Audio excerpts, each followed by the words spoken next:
सुबह के 8 बज रहे थे। मैं किचन में व्यस्त थी, तभी अचानक मोबाइल की घंटी बजी। बज उठी, मन में ये सोचकर खुशी की लहर दौड़ गई कि राजीव का फ़ोन होगा। फिर अचानक सोचा कि वो अभी फ़ोन क्यों करेगा, वो तो रोज़ रात के 8 बजे के बाद फ़ोन करता है। राजीव मेरा पति था, दुबई में नौकरी करता था। मोबाइल पर नंबर देखा तो झट से उठा लिया। मेरी बेस्ट फ्रेंड नीतू ने फ़ोन किया था। बात करने पर पता चला कि कल उसकी शादी होने वाली है। शादी में उसने हर हाल में आने के लिए कहा। शादी अचानक क्यों हो रही है, ये बात भी उसने बताई। वैसे उसकी शादी 2 महीने बाद होने वाली थी, पर जिस लड़के से शादी होने वाली थी उसकी दादी की तबीयत अचानक बहुत ख़राब हो गई थी। डॉक्टर ने उन्हें 2-3 दिनों का मेहमान बताया था, इसीलिए घरवाले दादी के जीते जी ही उसकी शादी कर देना चाहते थे। नीतू मेरी बचपन की सहेली थी। ग्रेजुएशन तक हम दोनों ने एक साथ पढ़ाई की थी। उसके बाद मुंबई में उसे जॉब मिल गई और वो माता पिता के साथ वहीं बस गई और अब वहीं के लड़के से शादी कर रही थी। राजीव को बताना ज़रूरी था कि मैं मुंबई जा रही हूँ। उसे फ़ोन किया, नंबर नहीं लगा, रॉन्ग नंबर बता रहा था। वह हैरान थी, रॉन्ग नंबर क्यों? राजीव ने दुबई का जो नंबर दिया था उस पर कभी फ़ोन नहीं किया था। फ़ोन करती भी तो कैसे? उसने फ़ोन करने से मना जो कर रखा था। उसने कहा तो ऑफिस के काम से हर समय व्यस्त रहता हूँ, सो फ़ोन मत करना, मैं खुद तुम्हें रोज़ फ़ोन करूँगा। और वो रोज़ फ़ोन करता भी था। फ़ोन ट्राई करते करते अचानक मोबाइल हाथ से छूट गया और फर्श पर गिरकर बंद हो गया। उसने बहुत कोशिश की कि ठीक करने की, मगर ठीक नहीं हुआ। मुझे हर हाल में मुंबई आज जाना ही था। ट्रैवल एजेंट से मुंबई की फ़्लाइट की टिकट की व्यवस्था करवाई और प्लेन से बेटे समर के साथ चली गई। मुंबई एयरपोर्ट से बाहर आई तो शाम के 6 बज गए थे। टैक्सी से सहेली के घर जा रही थी कि एक मोड़ पर लाल बत्ती देखकर ड्राइवर ने टैक्सी रोक दी। ठीक उसी समय एक गाड़ी बगल में आकर खड़ी हो गई। अचानक गाड़ी के अंदर नज़र पड़ी तो चौंक गई। बगल वाली गाड़ी की ड्राइविंग सीट पर राजीव था, उसके बराबर में एक युवती बैठी थी। राजीव को आवाज़ देने न देने की उधेड़बुन में थी कि तभी हरी बत्ती हो गई और गाड़ियां अपनी मंजिल की ओर दौड़ने लगी। टैक्सी वाले उस गाड़ी का पीछा करने के लिए कहा तो वो तैयार हो गया। लगभग 20 मिनट बाद वो सफ़ेद गाड़ी एक शानदार बिल्डिंग की पार्किंग के अंदर चली गई। बिल्डिंग किसकी थी? राजीव का उस औरत से क्या नाता था? मुझे दुबई बताकर वो मुंबई में क्या कर रहा था, ये सब जानना मेरे लिए बहुत ज़रूरी था। बिल्डिंग के गेट पर गार्ड था। ड्राइवर को समझा बुझाकर गार्ड से पूछताछ करने के लिए भेज दिया।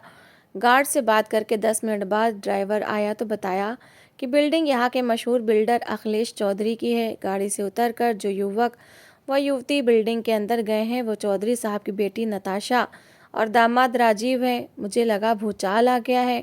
मैं अंदर तक हिल गई। जी चाहा कि यहीं फूट फूट कर रो पड़ूं। बड़ी मुश्किल से अपने आप को संभाला और सहेली के घर चली गई। सुचित्रा राजीव को विवाह से पहले से जानती थी। जिस कॉलेज में पढ़ती थी वो भी उसी कॉलेज में पढ़ता था। बहुत स्मार्ट और हैंडसम था। वो लड़कियों और उसकी दीवानी थी, मगर वो सुचित्रा का दीवाना था। उसकी सुंदरता पर आहें भरता था और उसके आगे पीछे घूमता रहता था, पर वो उसे चांस ही नहीं देती थी। वो प्यार मोहब्बत के चक्कर में पढ़कर पढ़ाई में पीछे नहीं होना चाहती थी। उसका इरादा ग्रेजुएशन करने के बाद पहले अपने पैरों पर खड़ा होना था, फिर विवाह करना था। उसके माता पिता भी यही चाहते थे। इसी तरह 2 वर्ष बीत गए। उसके बाद वो महसूस करने लगी कि उसे भी राजीव से प्यार हो गया है, क्योंकि सोते जागते उसे वही नजर आने लगा था। 2 साल तक जिस जज्बात से इनकार करती रही थी वह पूरी तरह उस पर छा चुका था। शायद राजीव की लगातार कोशिश और उसके अच्छे व्यवहार ने उसकी जिद को तोड़ दिया था। 2 साल में राजीव ने उसके साथ कभी कोई गलत हरकत नहीं की थी। हमेशा उसे दोस्ताना तरीके से मिलता था, अपने प्यार का इजहार करता था, लेकिन कभी भी जवाब के लिए ज़बरदस्ती नहीं करता था। कभी कॉलेज से दूर अकेले में मिलने के लिए मजबूर भी नहीं किया था। एग्ज़ाम के बाद रिजल्ट आया तो उसके साथ साथ वो भी फर्स्ट आया था। मौका मिला तो उसने कहा, मैं जानता हूँ सुचित्रा कि तुम मुझसे प्यार करती हो, किसी कारण अब तक मुँह से कुछ कह नहीं पाई हो, मगर अब तो स्वीकार कर लो। अब सुचित्रा अपने दिल की बात उससे छिपा न सकी। उसने अपने प्यार का इजहार कर दिया, साथ में ये भी कह दिया, जब तुम्हें नौकरी मिल जाए तो शादी का रिश्ता मेरे घर लेकर आ जाना। तब तक मैं भी कोई न कोई जॉब ढूंढ लूँगी। राजीव उसकी बात से सहमत हो गया। 1 वर्ष तक उनकी मुलाकात ना हो सकी। कई बार फ़ोन पर बात हुई। हर बार उसने यही कहा, सुचित्रा अभी नौकरी नहीं मिली है, जल्दी ही मिल जाएगी, तब तक तुम्हें मेरा इंतज़ार करना ही होगा। एक दिन अचानक फ़ोन पर उसने बताया कि उसे कोलकाता में बहुत बड़ी कंपनी में जॉब मिल गई है। उसे तो जॉब मिल गई थी, परंतु सुचित्रा को कहीं जॉब नहीं मिली थी। उसने कहा, जब तक मुझे जॉब नहीं मिलेगी शादी नहीं करूँगी। मगर राजीव ने उसकी एक नहीं सुनी और कहा, तुम्हें नौकरी की क्या ज़रूरत है, मुझ पर भरोसा रखो, तुम मेरे घर और दिल में रानी की तरह राज करोगी। वो राजीव से अथाह प्यार करती थी, उस पर भरोसा करना ही पड़ा। जॉब करने का इरादा छोड़कर उससे शादी कर ली। राजीव के परिवार में माता पिता के अलावा एक बहन और 2 भाई थे। विवाह के बाद राजीव उसे कोलकाता ले आया। पटेल नगर में उसने किराए का छोटा सा फ्लैट ले रखा था। राजीव उसे बहुत प्यार करता था, उसकी छोटी छोटी ज़रूरत पर भी ध्यान देता था। छुट्टियों में किचन में उसका सहयोग भी करता था। इतना प्यार करने वाला पति पाकर सुचित्रा बहुत खुश थी। 3 वर्ष कैसे बीत गए पता भी नहीं चला। इसी बीच वो एक बेटे की माँ भी बन गई। दोनों ने उसका नाम समर रखा था। सुचित्रा एक बच्चे की माँ बन गई थी, लेकिन इसके बाद भी उसका प्यार पहले जैसा अटल और गहरा था। राजीव उसे टूटकर चाहता था, ठीक उसी तरह जिस तरह वो उससे बेहिसाब प्यार करती थी। सपने में भी उससे अलग होने की कल्पना नहीं करती थी। राजीव सोया हो या जाग रहा हो, हमेशा उसके चेहरे को देखा करती थी। प्यार से भरपूर एक सुंदर चेहरा। उसी चेहरे में उसे अपना भविष्य नजर आता था। सारी दुनिया नजर आती थी, बच्चे नजर आते थे, हर तरफ खुशी नजर आती थी। 3 वर्षों बाद राजीव से कुछ दिनों के लिए अलग होने की बात हुई तो उसका दिल बैठ सा गया। ये सोचकर वो चिंता में पड़ गई कि उसके बिना कैसे रहेगी। हुआ यूं कि एक दिन राजीव ने ऑफिस से आते ही कहा, आज मेरा सपना पूरा हो गया। कौन सा सपना? सुचित्रा ने पूछा। दुबई जाकर ढेर सारा रुपया कमाना चाहता था। इसके लिए 2 साल से प्रयास कर रहा था और आज सफल हो गया। वहाँ एक बहुत बड़ी कंपनी में जॉब मिल गई है। 10 दिनों बाद मैं दुबई चला जाऊंगा और कुछ महीने के बाद तुम्हें और समर को भी वहाँ बुला लूंगा। जहाँ सुचित्रा इस बात से खुश हुई थी कि राजीव का सपना पूरा होने जा रहा था, वहीं उससे अलग रहने की कल्पना से दुखी भी हो गई थी। सुचित्रा शादी के बाद कभी भी वो उससे अलग नहीं हुई थी। राजीव को दुबई जाने से रोक तो नहीं सकती थी, क्योंकि वहां जाकर ढेर सारा रुपया कमाना उसका सपना था। सो उसने अपने दिल को समझा लिया और राजीव दुबई चला गया। दुबई से राजीव रोज फोन करता था, कहता था कि उसके और समर के बिना उसका मन नहीं लग रहा है। जल्दी ही उन दोनों को बुला लेगा। कोलकाता में उसे जितने रुपए मिलते थे, दुबई से वो उससे भी दोगुने रुपए भेजने लगा। अपने भाग्य पर सुचित्रा पहले से अधिक इतराने लगी थी। उसे राजीव के हाथों में उसे अपना और समर का भविष्य सुरक्षित नजर आ रहा था। 1 वर्ष बीत गया, मगर इस बीच राजीव ने उन्हें दुबई नहीं बुलाया। हर बार कोई न कोई बहाना बनाकर टाल दिया करता था। एक दिन अचानक राजीव ने कोलकाता आकर सुचित्रा को सरप्राइज कर दिया। उसने बताया कि 15 दिन की छुट्टी पर वो इंडिया आया है। राजीव ने कहा कि अब तक उसने सुचित्रा और समर को दुबई इसलिए नहीं बुलाया कि वहाँ उन्हें अकेले रहना पड़ता। बात यह है कि कंपनी के काम से मुझे बराबर एक शहर से दूसरे शहर जाना पड़ता है। कभी कभी तो घर पर 2 महीने बाद लौटता हूँ। ऐसे में मैं तुम्हें पराए देश में अकेला नहीं छोड़ सकता। मैं चाहता हूँ कि समर के साथ तुम कोलकाता में ही रहो और अच्छी तरह उसकी परवरिश करो। वो चुप रही, कुछ भी कहते नहीं बना। 15 दिनों बाद राजीव दुबई लौट गया। इतने दिनों में ही उसने पूरे साल भर का प्यार दे दिया था। सुचित्रा उसका अथाह प्यार पाकर गदगद हो गई थी। पटेल नगर में ही राजीव ने उसके नाम पर एक फ्लैट खरीद लिया था। अगले 3 वर्षों तक सब कुछ आराम से चला। राजीव वर्ष में एक बार 10 या 15 दिनों के लिए आता था। उसे अपने प्यार से नहलाकर दुबई लौट जाता था। मगर अब सुचित्रा ये चाहती थी कि दुबई की नौकरी छोड़कर राजीव कोलकाता में उनके साथ रहे और यही बिजनेस करे। तीसरे वर्ष राजीव दुबई से आया तो सुचित्रा ने उससे अपने दिल की बात कह दी। वो नहीं माना। वो कम से कम 10-15 वर्षों तक वहीं रहना चाहता था। फिर तो चाहकर भी वो राजीव को कुछ समझा बुझा नहीं सकी। फायदा कुछ होने वाला नहीं था। उस पर दुबई में अकेले ही रहने का जुनून सवार था। उसके दुबई लौट जाने के 2 महीने बाद ही नीतू का फ़ोन आया था और अब वो मुंबई में थी। नीतू की शादी के बाद मोबाइल ठीक करा लिया तो राजीव को फ़ोन आ गया। सुचित्रा को फ़ोन उठाते ही वो उस पर बरस पड़ा। 2 दिनों से परेशान हूँ, तुम्हारा मोबाइल स्विच ऑफ क्यों बता रहा था, बात क्या है? सुचित्रा ने मुंबई आने की बात राजीव से छिपा ली। उससे कहा कि एक सहेली की शादी में दिल्ली आई हूँ, 2 दिनों बाद लौट जाऊंगी। राजीव से हमेशा जिस तरह बात करती थी उसी तरह से बात की। उसे ये संदेह नहीं होने दिया कि उसे उसकी बेवफाई का पता चल चुका है। राजीव ने उसके साथ बेवफाई क्यों की? दुबई में नौकरी करने का बताकर दूसरी शादी करके मुंबई में क्यों रह रहा था? आखिर उसकी क्या गलती थी? ये सारी बात जानने के लिए उसे नताशा से मिलना ज़रूरी था। नीतू ससुराल चली गई थी। उसकी माँ से बहाना बनाकर और समर को उनके साथ छोड़कर वो चौधरी साहब की बिल्डिंग पर दोपहर में चली गई। उसे अनुमान था कि उस समय राजीव घर पर नहीं रहता होगा। गार्ड से बात करने पर इस बात की पुष्टि भी हो गई कि राजीव उस समय ऑफिस में रहता था। गार्ड को उसने अपना परिचय जर्नलिस्ट के रूप में दिया और कहा, राजीव सर ने नताशा मैडम का इंटरव्यू लेने के लिए बुलाया था। गार्ड ने इंटरकॉम द्वारा नताशा से बात की कि उसकी भी बात करवाई और उसके बाद उसे अंदर जाने की अनुमति मिल गई। अंदर गई तो नताशा ने उसका स्वागत किया। अपना परिचय देते हुए उसे सोफे पर बिठाया और बगैर समय गंवाए सुचित्रा ने कहा, राजीव सर का कहना है कि उनके जीवन में यदि आप नहीं आती तो वो ऊंचाई के मुकाम पर कभी नहीं पहुंच पाते। बताइए कि राजीव सर से आपकी शादी कब और कैसे हुई।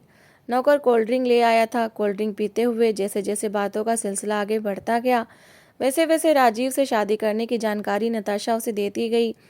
नताशा अपने माता पिता की इकलौती संतान थी। मुंबई में उसने ग्रेजुएशन की थी। पिता उसकी शादी ऐसे लड़के से करना चाहते थे जो अमीर परिवार से भले ही ना हो मगर घर जमाई बनकर उनका बिजनेस संभाल सके। नताशा सांवली थी, नैननक्श भी अच्छे नहीं थे, कद भी छोटा था। शायद इसीलिए अमीर परिवार का कोई युवक चौधरी साहब का घर जमाई बनने के लिए तैयार नहीं था। गरीब लड़कों में से कई नताशा से शादी करना चाहते थे मगर चौधरी साहब को गरीब लोग ज़्यादा पसंद नहीं थे। नताशा के ग्रेजुएशन करने के बाद चौधरी साहब ने उसकी पढ़ाई छुड़वा दी थी और उसके लिए वर की तलाश शुरू कर दी थी। 3 साल बीत जाने के बाद भी मनपसंद वर नहीं मिला। उसके बाद नताशा की ज़िंदगी में अचानक राजीव आ गया। हुआ यूँ कि नताशा माता पिता के साथ एक रिश्तेदार की शादी में 3 साल पहले कोलकाता गई थी। समारोह में राजीव से उसकी मुलाकात हुई थी। राजीव जिस कंपनी में काम करता था उसके मैनेजिंग डायरेक्टर की बेटी की शादी थी। सारे स्टाफ को बुलाया गया था। पार्टी में राजीव नताशा के आगे पीछे घूमने लगा तो मौका देखकर नताशा ने उससे पूछा, आप मेरे आगे पीछे क्यों घूम रहे हैं? मुझसे चाहते क्या हैं? राजीव ने बगैर किसी संकोच के कह दिया, पहली नज़र में ही मुझे आपसे प्यार हो गया है, आपसे शादी करना चाहता हूँ। नताशा को राजीव बड़ा दिलचस्प लगा। उसका व्यक्तित्व उसके दिल को छू गया। मुस्कुरा कर बोली, आपने मुझ में ऐसा क्या देखा कि मेरे दीवाने हो गए? राजीव बोला, आप बहुत सुंदर हैं, आपकी सुंदरता मेरे दिल में उतर गई है। मैं गोरी नहीं सांवली हूँ, फिर सुंदर कैसे हो सकती हूँ? आप झूठ बोल रहे हैं। मैं सच कह रहा हूँ, सांवली होते हुए भी आप इतनी सुंदर हैं कि गोरी से गोरी लड़की भी सुंदरता में आपके सामने घुटने टेक देगी। राजीव से नताशा बहुत प्रभावित हुई थी। उससे उसकी सारी जानकारी लेने के बाद उसे अपना परिचय दिया। फिर कहा, घर जाकर मम्मी पापा से बात करूंगी।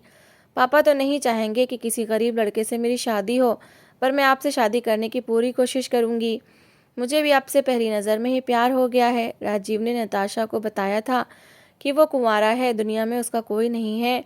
वो छोटा था तभी उसके माता पिता का देहांत हो गया था। घर जाकर नताशा ने मम्मी पापा को राजीव के बारे में बताया तो दोनों ने शादी से साफ मना कर दिया। नताशा राजीव से हर हाल में विवाह करना चाहती थी, इसलिए उसने घर में बवाल कर दिया, आत्महत्या करने की धमकी दी तो बेचारे चौधरी साहब को उसकी बात माननी पड़ी। कोलकाता जाकर राजीव से मिलने के 10 दिनों बाद चौधरी साहब ने नताशा की शादी राजीव से कर दी। राजीव बहुत अच्छा पति साबित हुआ। उसने नताशा को कभी किसी तरह का कष्ट नहीं दिया। चौधरी साहब का बिजनेस भी संभाल लिया और वर्तमान में नताशा 4 महीने से प्रेग्नेंट भी है। राजीव की सच्चाई जानकर सुचित्रा के दिल में जैसे हथौड़े चलने लगे थे। मन में आया कि इसी पल सब कुछ नताशा को बता दे, धोखेबाज पति का राज खोलकर रख दे, पर ऐसा ना कर सकी। जबान जैसे तालू से चिपक गई थी। उसे लगा जैसे ही नताशा को राजीव की सच्चाई बताऊंगी उसकी ज़िंदगी में बाहर के बाद पतझड़ वाली स्थिति आ जाएगी। ना जाने क्यों वो उसे दुख नहीं देना चाहती थी। वहाँ ज़्यादा देर रुकना उसके लिए ठीक नहीं था। जल्दी ही इंटरव्यू प्रकाशित होगा कहकर चली आई। तत्काल कोई फैसला लेना आसान नहीं था। अपने साथ साथ बेटे की भी जिंदगी का सवाल था, इसलिए चुपचाप कोलकाता लौट आई। सुचित्रा को याद आया कि एक बार राजीव के दोस्त अंकित ने राजीव के बारे में कहा था कि वो ऐशो आराम की ज़िंदगी चाहता था, बेहिसाब धन दौलत दौलत का मालिक बनना चाहता था। इसके लिए वो कुछ भी कर गुजरने के लिए तैयार था, लेकिन मौका नहीं मिला तो नौकरी करके आपसे शादी कर ली। आपसे शादी करने के बाद भी उसने हिम्मत नहीं हारी है। वो हर हाल में अथाह दौलत का मालिक बनना चाहता है, इसलिए अब भी मौके की तलाश कर रहा है। जिस दिन मौका उसके हाथ आएगा, अंजाम की परवाह किए बिना अवसर को हथिया लेगा। अंकित ने जिस अवसर की बात की थी उस समय वो समझ नहीं पाई थी, पर अब सब कुछ समझ गई थी। वो किसी अमीर लड़की से शादी कर अपनी इच्छा पूरी करना चाहता था। कोलकाता की पार्टी में शायद राजीव को किसी सोर्स से नताशा की जानकारी मिली होगी। उसके बाद अपनी मंजिल पाने के लिए चिकनी चुपड़ी बातों से नताशा का दिल जीतकर उससे शादी की और सुचित्रा से दुबई जाने की बात कहकर वो नताशा के साथ रहने लगा था। इसमें कोई शक नहीं था कि नताशा के प्रति राजीव का प्यार मात्र छलावा था। सुचित्रा दोराहे पर थी, फैसला लेना आसान नहीं था। डाइवोर्स लेने की स्थिति में उसके जीवन में तो बदलाव आता ही बेटे की जिंदगी भी एकदम से बदल जाती। वो समझ नहीं पा रही थी कि क्या करे क्या ना करे। इसी उधेड़बुन में कई दिन गुजर गए। इस बीच फोन पर राजीव से बिल्कुल सामान्य तरीके से बात करती रही, उसे किसी तरह का संदेह नहीं होने दिया। 10 दिन बाद की बात है। एक दिन शाम के 6 बजे बेटे को पढ़ा रही थी कि डोरबेल बजी। जाकर दरवाज़ा खोला तो राजीव सामने खड़ा था। वो जब भी आता था बगैर सूचना दिए ही आता था। 10 दिनों के लिए मुंबई से बाहर जाने के लिए उसे नताशा से कुछ अच्छा बहाना भी तो बनाना पड़ता होगा। सटीक बहाने के लिए उसे समय की प्रतीक्षा करनी होती होगी, इसलिए आने की पूर्व सूचना नहीं दे पाता होगा। पति को किसी तरह का शक न हो इसलिए हमेशा की तरह वो उसे लिपट गई और उसका स्वागत किया। फिर उसे अंदर ले गई। आवाज़ सुनकर बेटा भी दौड़कर आ गया। राजीव के चेहरे पर हमेशा की तरह खुशी चमकी थी। ज़रा भी नहीं लगा कि वो दोहरी जिंदगी जी रहा है। हर बार की तरह इस बार भी उसने सुचित्रा पर अपना प्यार बरसाने में कोई कमी नहीं की।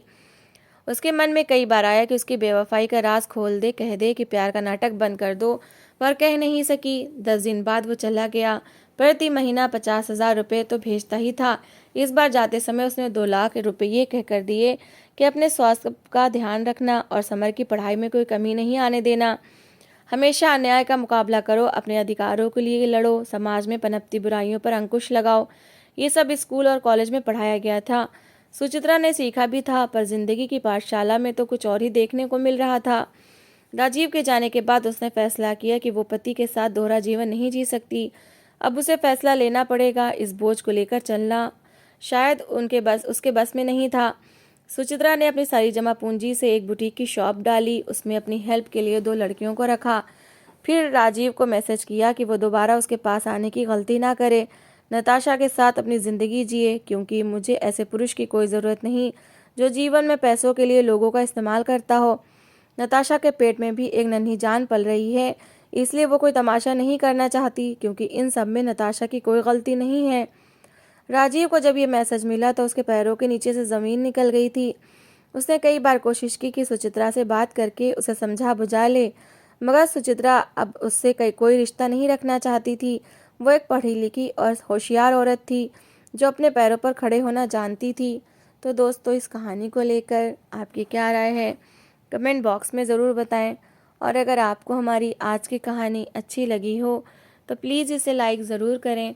अगर आपने अभी तक हमारे चैनल को सब्सक्राइब नहीं किया तो ज़रूर कर लीजिए। तो मिलते हैं ऐसी ही एक और मोटिवेशनल कहानी के साथ। Thanks for watching.